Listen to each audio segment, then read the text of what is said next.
And welcome to the Circus of Crazy, also known as the world. I am your ringmaster, GalaxyOfInk, and today we're going to talk about cartoons, because I really enjoy cartoons. My particular favorites have always been Avatar: The Last Airbender and The Legend of Korra, but only The Legend of Korra aired when I was actually watching Nickelodeon shows. I'm also a big fan of Gravity Falls, and although I still have to get into Steven Universe, I'm pretty sure I'm going to like it. I'm 15 years old. So there's a certain age point where it becomes uncool to watch cartoons, and then there's another age point that you get to hit where it's cool again when you watch cartoons. It's a very strange gray area.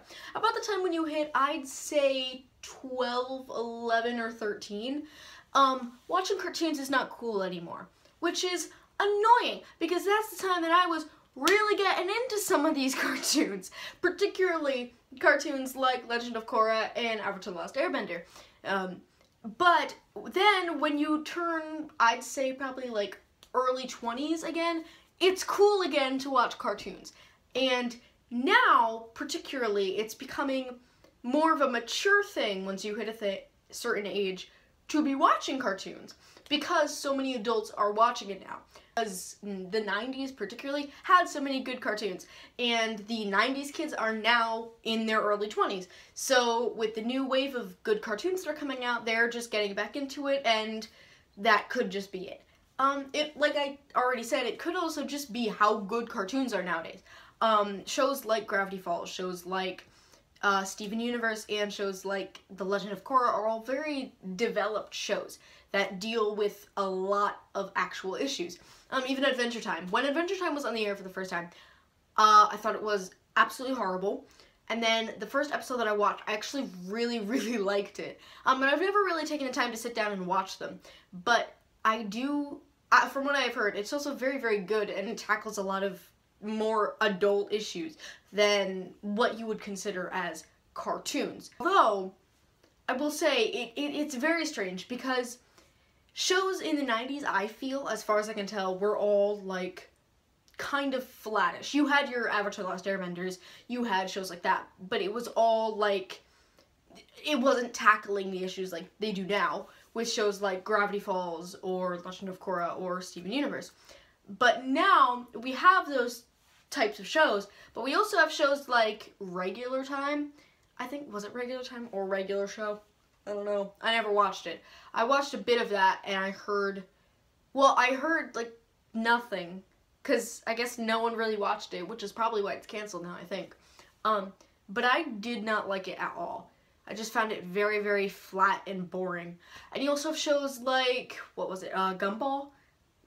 Mysterious World of Gumball or something like that. I heard that one was very creative, but doesn't tackle a lot of issues. And not to say that cartoons, and even from a young age, need to be tackling issues, but those are the shows that have been seen to hit very, very high up. Gravity Falls has been doing absolutely amazing, always has been, and got a huge fan base between both younger audiences and older audiences. Same with Legend of Korra, and especially true with Steven Universe. All three of these shows has been an absolute hit online and in real life with a ton of different age groups. There's also, I've been able to see a little bit more diversity on certain shows. For instance, you have shows like, I know on very, very younger audiences, Disney Junior have shows like Princess Elena, I believe, and that is to, it's like Spanish area, Mexican area princesses, I believe, and that's a first for Disney. You have Doc McStuffins, which, while immediately passing under the radar, I think is one of maybe the first Disney Junior, definitely Disney Junior, but maybe even the first Disney show that features the main character is a very, very young black girl who's a doctor. Like those two are very, very culturally important, like, diverse shows. And the other shows that I was talking about too, Legend of Korra, for instance, deals with a lot of more adult issues, to the point where, like, I don't think, somewhere around, like, third season, I've watched the entire thing. That's one of my favorite shows. I own the entire thing, and I've watched the entire thing. Same with Avatar. With Avatar, I think kids are able to understand the whole thing. With Korra, I think there's actually another level underneath that kids might not be able to understand. But it still is entertaining for kids. Then you also have, for instance, Steven Universe, which tackles a lot of issues for kids that are growing up and learning how to grow up and learning stuff about themselves. So that's another one. But then there are also shows that are being made specifically for adults, and not just like the Family Guy type of shows either. Family Guy, The Simpsons, those have always been around. But you also now have Bob's Burgers, which has been a hit, Archer, which has been a hit, which I consider cartoon. So you have all of these new shows coming out specifically for adults that are cartoons now.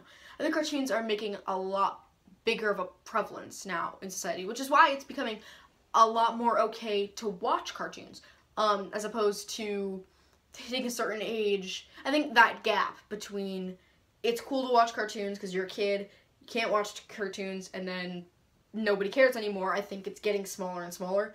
And definitely it depends on who you're around, too. There's also, one of my other favorite shows is Avengers Assemble, and there's a lot of Marvel stuff now. There's a lot of Marvel, there's a lot of DC. You have Young Justice coming back out. Yeah, all of Teen Titans was always a huge one. Teen Titans dealt with a lot of, I believe, more adult issues. Raven, specifically, she's always been my favorite. She had a lot of, like, adult stuff in that show, which, like, to the point where you were kind of surprised sometimes when they showed it. Robin dealt with quite a lot of adult stuff, too. And then Young Justice is also a very, very adult show.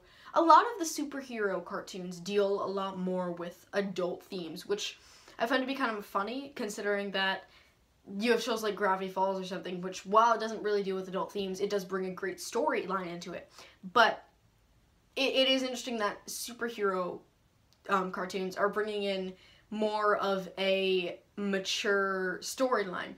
And I think that's just because you have to focus on some things. You have to make sure that these characters connect to people. So you have to give them very, very real and very raw stories.